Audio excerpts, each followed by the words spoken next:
මෙන්න මේ ගැන ඔයාලා දැනගෙන හිටියත් බලන්නකෝ. MR mister. ඔයාලා මේක දැකලා තියෙනවා.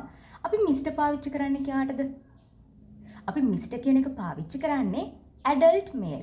ඇඩල්ට් මේල් කියලා කියන්නේ වැඩිහිටි පිරිමි පුද්ගලයන්ට අපි මිස්ටර් කියන එක පාවිච්චි කරනවා. එතකොට මේකෙදි මිස්ටර් කියන එක පාවිච්චි කරන්න නම් අපි බැඳලාද නැද්ද කියන එක අදාළ කරගන්නේ නැහැ. ඇඩල්ට් මේල්ලට අපිට මිස්ටර් කියන එක යූස් කරන්න පුළුවන්. Mister MR. දෙවෙනි එක මිසිස් MRS. මිසිස්. මිසිස් කියන එක අපි පාවිච්චි කරන්නේ කාටද? මිසිස් කියන එක අපි පාවිච්චි කරන්නේ married woman. married woman. විවාහ වුණ කාන්තාවන් සඳහා තමයි අපි මිසිස් කියන එක පාවිච්චි කරන්නේ.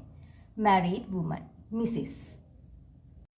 ඊළඟ එක MISS. මිස්. අපි මිස් කියන එක යූස් කරන්නේ young girls ලට එහෙමත් නැත්නම් unmarried woman.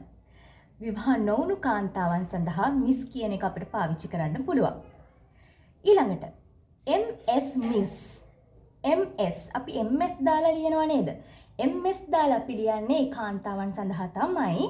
හැබැයි මේකෙදි අපි එහෙම සලකා බලන්නේ නැහැ යා බැඳලාද නැද්ද? ඒක අපි දන්නේ නැහැ. දන්නේ නැති අයට බැඳලාද නැද්ද කියලා දන්නේ නැති අයට අපිට මෙන්න මේ MS කියන එක තමයි පාවිච්චි කරන්න වෙන්නේ. එතන මතක ඇති Mr.